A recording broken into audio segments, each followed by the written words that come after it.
Hello bachcho, let's read this question. This question says 4 sets of values of quantum number, that is n, l, m, n, s, are given below. Which of these does not provide a permissible solution of the wave equation?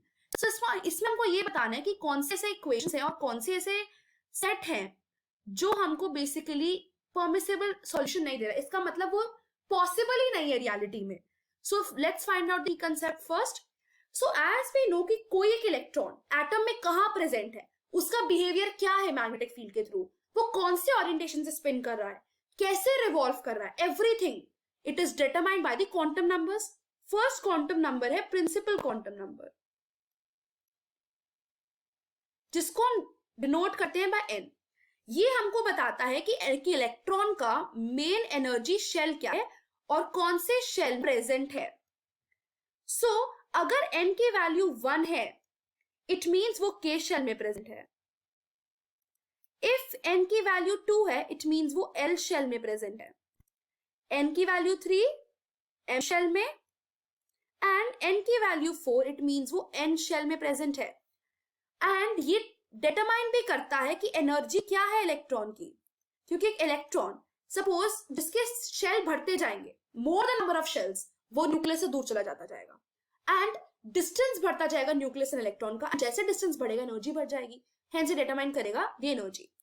Second is azimuthal quantum number, इसको हम denote करते हैं by L.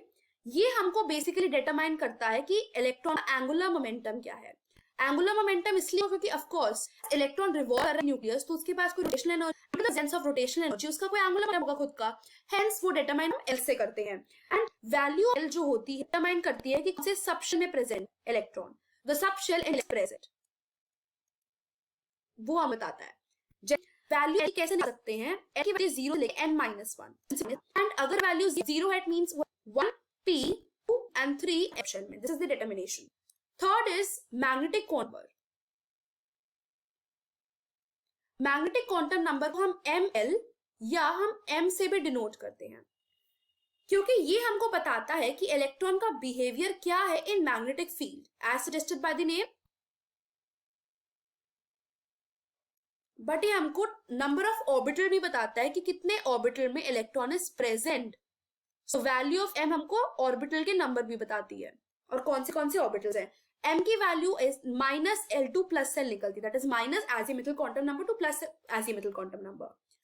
Fourth is spin quantum number, जिसको हम determine करते हैं ms या हम s से डिनोट करते हैं. ये हमको बताता है कि इलेक्ट्रॉन की स्पिन क्या है, या तो वो क्लॉकवाइज घूम रहा होगा या तो एंटी क्लॉकवाइज घूम रहा होगा. हेंस एक इलेक्ट्रॉन की जो स्पिन होती है वो 2 वेज ही हो सकती है, या तो क्लॉकवाइज या तो anti clockwise. So it gives the orientation of the spin of electron. So इसकी जो वैल्यू होगी s की वो 2 ही हो सकती है, तो कोई तो anti clockwise, it will be plus minus half it जो वैल्यू होती है of the electrons basically. So let's find out कौन सा मिसल. एज हमको ऑप्शंस में क्या दिख रहा है, ऑप्शंस में दिख रहा है वैल्यू चारों में 3 है. सो ऑप्शंस में n की वैल्यू चारों में 3 है एज इन ऑप्शंस. यहां से हम डिटरमाइन करेंगे कि l वैल्यू क्या होगी, m की वैल्यू क्या होगी, s वैल्यू क्या होगी. सो अगर n 3 है तो हमारे पास l की वैल्यू क्या जा सकती है, 0 से लेके n-1, दैट इज 0 से लेके 2. सो आंसर क्या हो सकता है, 0 भी हो सकती है, 1 भी हो सकती है, 2 भी हो सकती है. m की वैल्यू क्या जाएगी फॉर 0, लेट्स कैलकुलेट इट. सो अगर m की वैल्यू हमें 0 के लिए निकालनी है, अगर l 0 तो m की वैल्यू होगी -0 से लेके +0, दैट इज 0. अगर l हमारे पास 1 है, सो m की वैल्यू होगी -1 to +1, दैट इज -1, 0 and +1. अगर l की वैल्यू 2 है, क्योंकि यही 3 वैल्यूज हो सकती है for n equals to 3, so m की वैल्यू क्या होगी, -2 to +2, दैट इज -2, -1, 0, +1 and +2. और अगर हमारे पास ये m की सारी वैल्यूज है तो वी नो दैट s या तो प्लस माइनस हाफ ही जा सकता है. सो यहां से हम डिटरमाइन करेंगे कि कौन सा ऑप्शन इज राइट.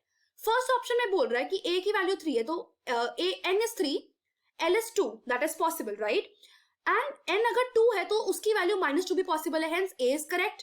बट हमको ढूंढना है कौन सा नहीं करेक्ट है, कौन सा सोल्यूशन इज नॉट करेक्ट, कौन सा पॉसिबल नहीं है. a is possible, so a is the possible solution. b क्या कह रहा है, b कह रहा है कि n is 3 but l is also 3. We know that l can't be 3.